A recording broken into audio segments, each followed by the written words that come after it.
Give me 3 football players and 3 basketball players that you believe would be great MMA fighters. You gotta start with the 2 GOATs. Okay. First of all, Brady. Man, you know damn well Brady ain't gonna be no MMA fighter. I'm just telling you, if you think about the mindset that it takes to be great, that's number one. It starts with the mindset. Okay. You gotta go with Brady and you gotta go with Jordan. Okay. So let's get those 2 out of the way. Jordan is a killer. Okay. I've spoke about Michael Jordan many times. Never met him, don't know him, don't want to meet him.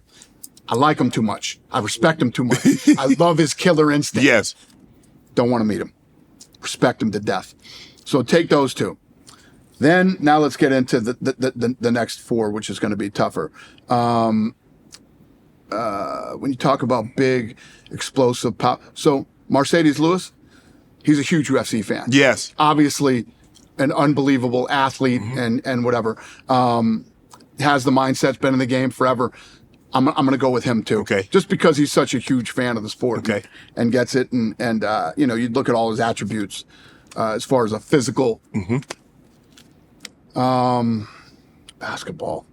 Basketball these days is tough because they ain't as tough as they used to be. I guess you'd have to go with Lambeer, right?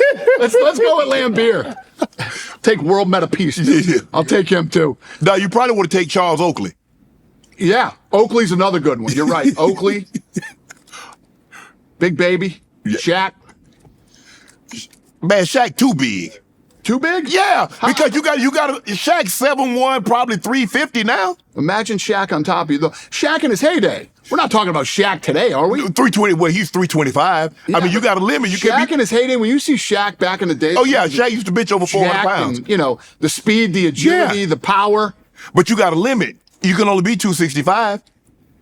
Yeah. Shaq was 265 in high school. Now I got to pick weight classes. Holy shit! I mean, no. Yeah. If I was just talking about guys that could go in and kick your ass, Shaq would definitely be one of them. Yeah. And then when you go back to James Johnson, to football too, and I think about some of these. I mean, there's so many probably, you know, big, talented, physical athletes. Yeah. You'd have to look at Gronk too. Yeah. You'd have to look at Peyton, right? Walter Payton. Yeah. It's definitely a mindset. 100%. That's why I started with the guys that had the mindset first. Right. You know, Jordan and Brady both have the winning, whatever it takes to win, the mindset. Jordan to me is the, I mean, in any sport. Yeah. When you look at the way Jordan was, and when you look at some of the clips on how physical it got with him, and you know, he didn't care. No, he didn't. He was sick. Had 104-degree temperature, whatever it was. Everything about Jordan equals winner. But he's like that in every aspect of his life. And that's what I hear from people that know him. He can't do anything for fun. Right. It's got to be a competition, and it's got to be something involved. Normally a large sum of money. Or he has to be pissed at you. Oh, yeah. He has to be pissed at you and not like you. He has to create conflict. Yeah. For him to have to want to go out. Well, if you beat him in something, he's pissed at you. Right. So now he's going to double the stakes. You know, and I don't know if this is a fair comparison, but a lot of people compare you, and not in this aspect because we know what transpired off the thing, is that you and Vince McMahon have a lot of similarities with the way you conduct your business as far as him running the WWE. He's no longer in charge there, and you running the UFC. How did you learn how to run a business not ever being in business? I did run businesses myself, but not at this level. Right. Not at this, you know, the type of finances. Is it the same, Dana? Can you run a business, a lower level business, and then take the same mindset and run a multi-billion-dollar business? I think you can. But I was just very fortunate in that 2 things that I've done. I always learned from other people. You know, the ability to learn and see things and learn from certain people. But I'd say my biggest talent is building a team.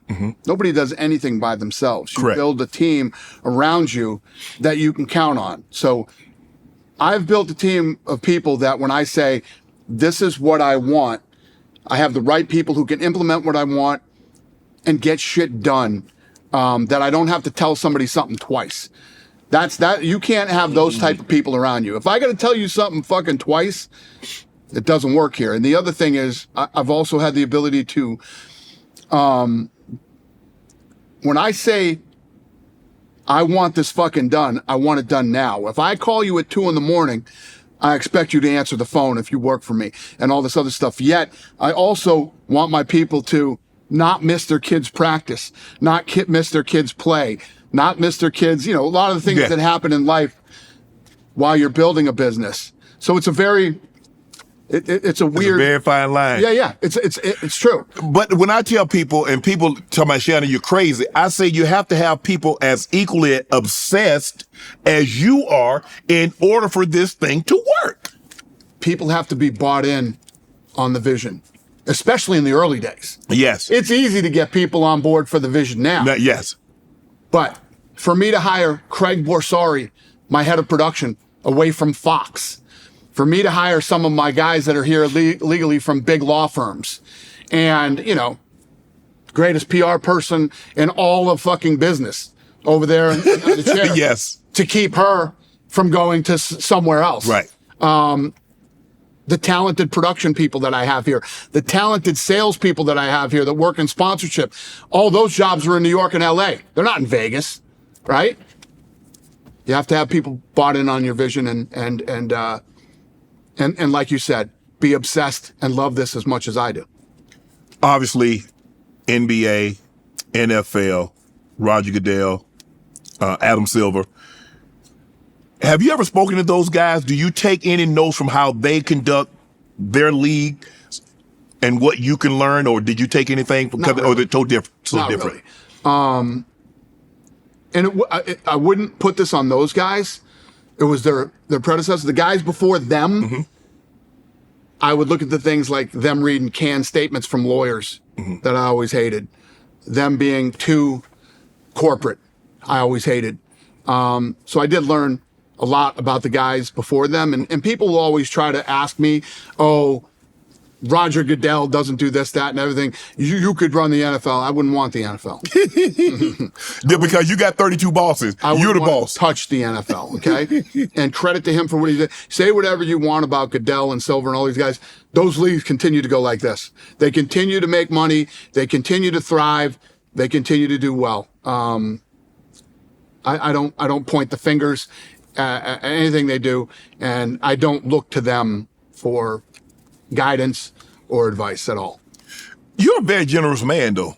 Well, thank you. You're very generous to your workers, to people that believe in you and that see your vision. Like you said, I expect you to answer the phone because I'm compensating you handsomely. Mm-hmm. I expect that. But where did that generosity come from? Well, it's not even that I'm compensating you. This is a very unique business, and that this isn't a 9 to 5. This isn't this is a... Y'all hear that? It's true, though. This is a 24-hour a day, 7-day a week, 365 madhouse, I guess I would call it. And the hard part about this job is it's like Groundhog Day, right?